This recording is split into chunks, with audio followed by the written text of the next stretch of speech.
This video is made with generous donations from amazing furries, just like you. Hey everyone, welcome back to Make a Masterclass. This week's lesson we'll be talking about fursuit species and which you should choose for your first venture into suit making. As always, there will be a counter video to this one on my Patreon. The link to that will be down below, where we will cover how to choose a species and design for a pre-made fursuit. Now, of course, you can make whatever you want for your first fursuit, but some species will have more technical challenges than others. So it's important to know what you'll be going up against, especially when creating your first fursuit creation. All the species here I'll be talking about in like an overall context. However, I will be mostly referring to toonie fursuits for these, as that's my expertise. Now, because I know what age bracket my audience is, and I am indeed big brain YouTuber person, I will for today be down with the kids, and we will be ranking these species on a tier list, from easiest to make being S tier to hardest being F tier. Disclaimer, I am by no means saying do not make the lower tiers as your first fursuit, however, simply sharing my personal experience and opinions on what will provide you more of a challenging first build. Disclaimer. Disclaimer. Okay, so I think I'm actually gonna have to take my hand paws off because I have lots of things to stick down. Starting up with aquatic. Aquatic fursuits can be anything from sharks to turtles to goldfish. They're not a common species to make, but they do look impressive when pulled off correctly. Keyword, correctly. Often you will find that rarer species are more challenging to get to look the way that you want them to. This doesn't mean it's not possible, but it's a challenge. The challenges for these species has a lot to do with their anatomy, getting the head shape to look right, the big complicated shaped tails that often call for foam core motion tails, to the fins, to how you're going to transform the fins into hands and feet. Often super short furs are used, or even fleeces, to create that smooth look of ocean creatures, which means that the seams are much harder to hide.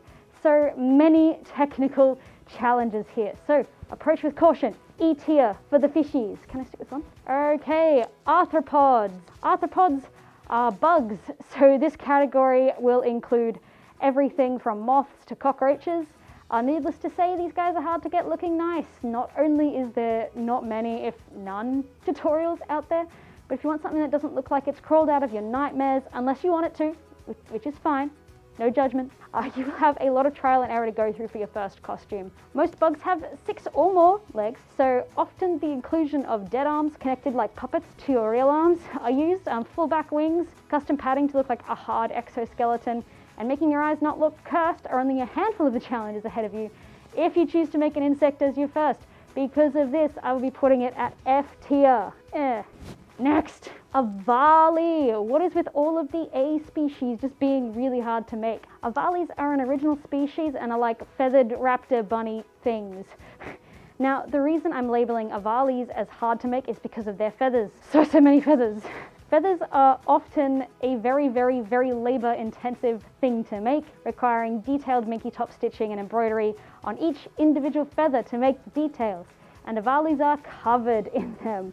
Feathers can also just be a pain to attach to fursuit pieces, with minky always letting you know when your needle is blunt. So if you make an Avala, you're mostly on your own in terms of tutorials, unless you know how to apply techniques from one to another, which is perfectly doable for those of you who are galaxy-brained. But to be real, feathers give me RSI so bad, so into the E tier you go. All right, next up is Avians. Avians are birds, or pretty much, I'm just gonna class them as pretty much anything with a beak. And guess what makes these guys hard? Yup, more feathers. Most bird fursuits are usually made with fur too. Nowadays we can carve feathers into the fur using scissors or clippers by hand. And this does indeed take a long time. Rip fursuit makers' wrists. On top of that, we also have wings that are also hands and fingers, which can be a unique challenge to get looking and feeling nice to wear. Birds, as you expect, have beaks, which are not my favorite thing to make in the world, I'll be honest. They're either made out of resin or furred with a fleece or minky, both of which aren't really beginner materials for sure. And finally, the feet. Oh god, the feet. It is hard to make polydactyl feet that don't make you want to trip and still have the scaly look about them that birds have. If you have a bodysuit, the padding is different too. Avian suits do look amazing when completed, but the amount of work that goes into them is absolutely astronomical. So into E tier as well. Bats. I have such a soft spot in my heart for bat suits, especially ones with wings that have the stretchy material. I just want to have like a big hug and be wrapped up in them. But of course, such shiny things do not come without challenges. Bats, whilst their face shape is relatively easy to accomplish, little triangle bat noses can be really difficult to create and look nice and clean, as well as those big wings. Stretch fabric is a nightmare to work with at the best of times, and when it's in large quantities and sewn into the sides of the suit, there isn't much room for error on terms of placement and tension. Overall, bats aren't too difficult, just fiddly, I suppose, so C-class with them. Bears. Come to think of it, I don't actually see many bear suits, which is surprising to me. They're usually mostly one color. Their facial structure isn't too hard to sculpt. Small ears, tiny tail, and basically plantigrade. I'd honestly pitch them as a pretty ideal choice for a fur, as you don't get much more simple than that. If you wanted to add an extra challenge, you could create the bear style legging padding for it, but honestly plantigrade would look fine. Or you could even sculpt your head to look like a specific subspecies of bear you're making. The simplicity of these dudes lands them firmly in S tier. Huzzah, first member of S tier. Big cat. Now, this group includes everything from lions to leopards to tigers. Whilst feline anatomy is something that's always challenged me, they seriously have far less muzzle than you'd expect. Big cats are arguably more so. Whilst the rest of them isn't too challenging, a lot of big cats have, let's just say, complex markings. Now, complex markings aren't necessarily difficult, just labor intensive. And it's really important you're taking good care of your wrists and hands and thumbs when working on complex markings. But besides that, it's pretty much smooth sailing for the big kitties, so A tier. Bovines, moo cows. I actually really enjoyed making my first cow. I found it a quite enjoyable experience. They're not too challenging to make, they have cute as ears, and I loved making the little leathery nose. It can be a challenge to make noses that take up a flat portion of the head, as it's often a challenge to get the fabric to lay smooth without any wrinkles. The only other challenge that comes with bovines is horns and hooves. Feet hooves, I'll confess, aren't my favorite item to build in the world. For hands aren't too challenging, but they're just something else to consider during your build. But overall, not too challenging, you just have to use some new techniques, so B tier. Canines, the OG. This group is including foxes, wolves, domesticated canines, coyotes, and beyond. These guys have the most tutorials out there, and you can even find patterns to make just about every part of a generic canine. Always my go-to for a first fursuit, as you'll have all the helpful tutorials you could ever want. S tier. Domestic cats, also pretty commonly done. There's a few patterns out there to use, but obviously not as many as canines. Felines I struggle with a bit personally in terms of face shape, to get it to not look like a dog, as cat muzzles aren't really as long as you'd think when making the shapes out of foam.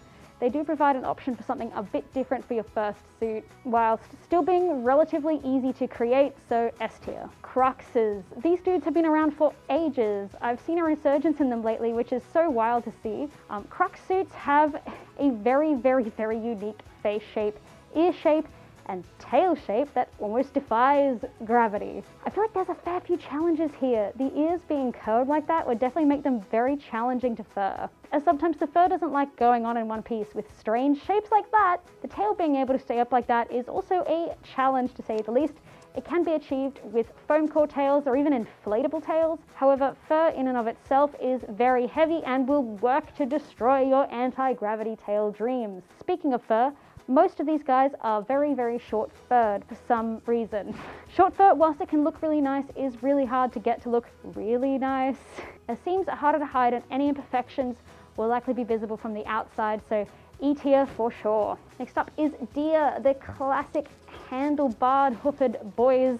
They have a few things going for them. Relatively non-complex anatomy, tiny tail, cute little ears. However, if I didn't say that horns, especially like antlers, are a nightmare to create, I'd be lying. Combined with them being a hoofed species, which doesn't have as many tutorials for the shape, can prove a challenge, but not all deer have to have horns, so I'm bumping them up to A tier. Next up is dinos. This isn't referring to dino masks, as this video is in the perspective of making your suit out of foam from scratch where possible. But I'm putting in context of like basic, smooth, like minimal spines, prehistoric lizard with some fluff because we like fur. The main challenge for these guys is their hand paws, which are often mostly claw, their tails, which often stick straight out, and their teeth because there is a lot of teeth. Luckily, there are patterns for both the tail and hand paws, and the facial structure isn't overly complex. They can be a lot of fun to make, in my opinion, but if you're doing a full digigrade with dino feet, I'd up the difficulty a touch. For now,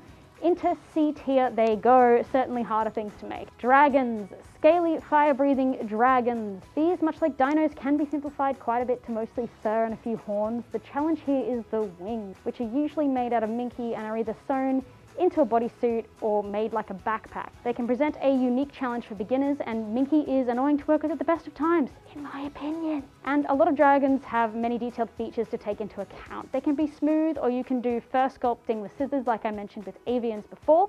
So are firmly into D tier with difficult. Duchies. I think I just about have the biggest love-hate relationships with angel dragons there is. I love how cute and beefy they are as a species, but God, the face shape is so difficult to get right for me. Plus, when you have a million feathers, horns, a feathered tail end, as well as the wings, not to mention the defining eye shape and style that a lot of the members of the species have, it can be a very daunting project to take on in terms of workload. So I'm just going to put angel dragons with the normal dragons too. D tier.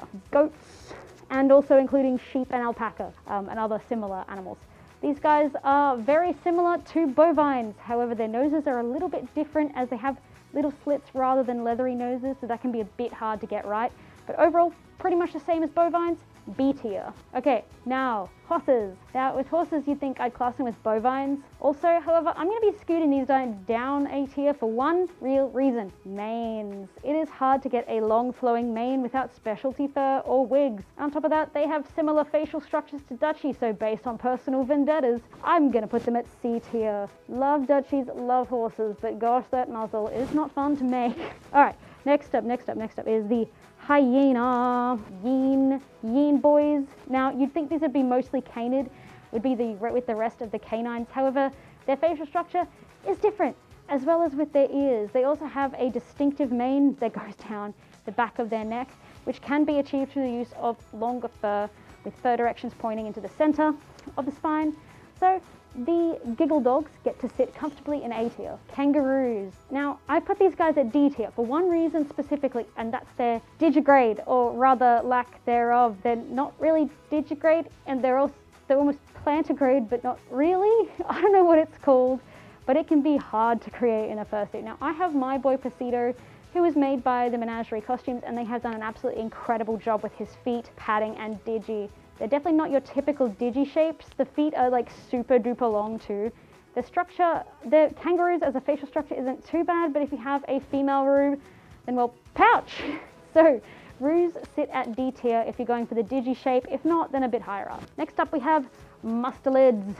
Mustelids are things vaguely shaped like a tube rat, like ferrets. These long boys seem pretty simple, and they honestly are. However, a lot of mustelid suits have really, really deep drop crotch looks about them, which can be really hard to get to look nice as well as to walk in. But honestly, other than that, these guys are so cute, and I just want to make one so bad.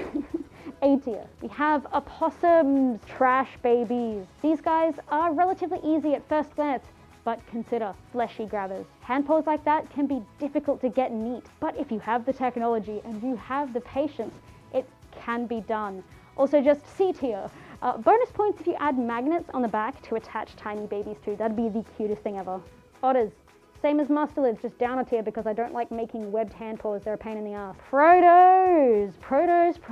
Depends. Now, I will always stand by the OG LED screened tinted acrylic electronic kinds. However, the fleece visor versions aren't exactly a walk in the park either. I don't know, maybe I just suck at working with non-furry materials, but damn it, fleece is hard to get to leave smooth. And look, electronics in fursuits will always be a tricky one. You're combining electricity with a moist, humid, and sweaty environment that needs to be cleaned one way or another.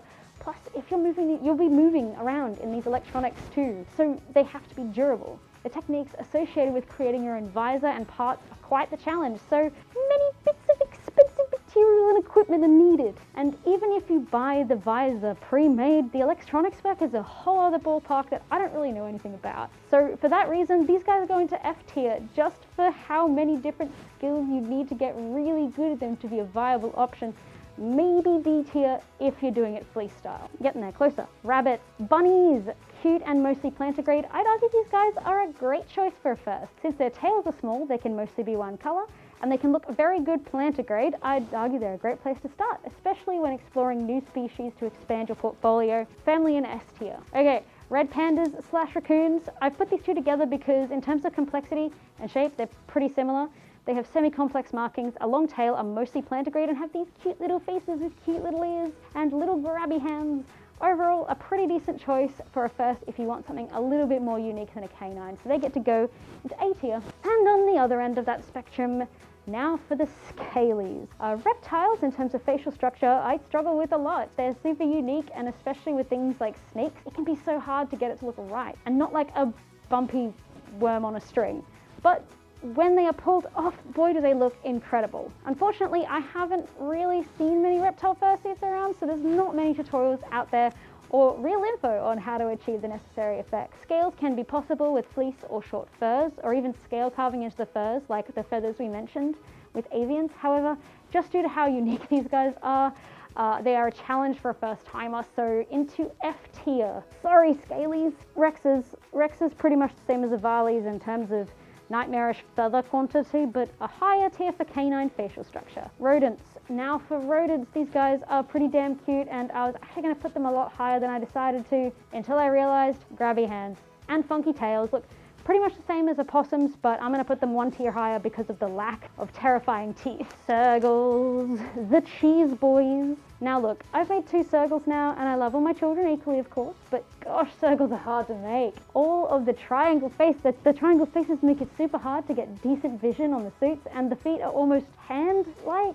and the hands don't have any paw pads. It's just like one smooth thing, and that sticky outy raptor tail, like, look, there's not that many tutorials, and they are difficult to execute in a toony style, and just a lot of unique species specific. So sorry, Sergs, but you get E tier. Almost there, a couple more to go. Skull suits. Since I know some of you will ask, let's cover skull suits. In the context of buying the usual skull mask from DVC and basically just dino masking it up and adding ears and a hood, look, resin can still be really tricky, and you have to add your elastics or head brace and chin rest, as well as eye mesh and the like. Overall, it's not too hard, but there is tutorials out there. But if you're making it yourself, like the skull yourself out of foam, I'll pray for you. So I'm just going to throw it in D tier because it's kind of in the middle, and it all depends on how you're building. Sparkle Dog. Why would you pick the first? Sparkle Dog suits can look incredible, as we see with Elk Dragon's work all the time. But my friends, today I come at you once again with a grave warning. RSI, repetitive strain injury.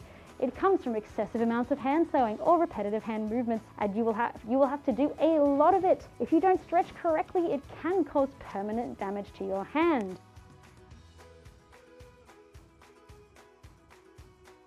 Not only do I see sparkle dogs and my hand winces in sympathy, but sometimes doing detailed sewing pieces without much experience can cause bits of it to warp and bend in strange ways due to the weaving of the fabric, as well as just general durability concerns. So firmly into F tier because I value your hand health and mental stability. Right, last one. And finally, we have Wicker Beast. Big, fluffy, chumpy kiddos. These guys have neck poofs, big horns, claw paws, and very unique mouth shapes with the jagged teeth. They're kind of like Dutchies in terms of how you'd make them, with a few extra steps, and I feel a lot more hand sewing around those mouth teeth. Manes can be a weird one to mess around with. Like, sometimes they're created out of like lots and lots of layers of fur pieces or large stuffed head pieces, backs and necks, so they can be tricky to get right. Plus we have that extra long tail too, so I will place them at E tier. I can turn my paws back on now because engagement. Alright, and there we go, our completed tier list. I know I probably missed a lot of species, but just take whichever one here is closest as your general indication. Of course, you can make whatever your heart desires for your first fursuit, but this is just to get an idea of how complicated that build might be. Your homework between now and next lesson is to decide on a species. The next lesson will be about fursuit-friendly designs, how to make or simplify your design for your suit, and what you may expect if you do decide to go with something not so fursuit friendly. But what if you're choosing a species to make into a fursuit that will sell profit? What species would sell best as a pre-made? Well, that information is available on my Patreon as their extra credit class for this video right now. So if you're interested in learning a little bit about the fursuit making economy and what sells and what doesn't, be sure to check it out via the link in the description. Thanks for coming to class today, everyone, and I'll see you next time.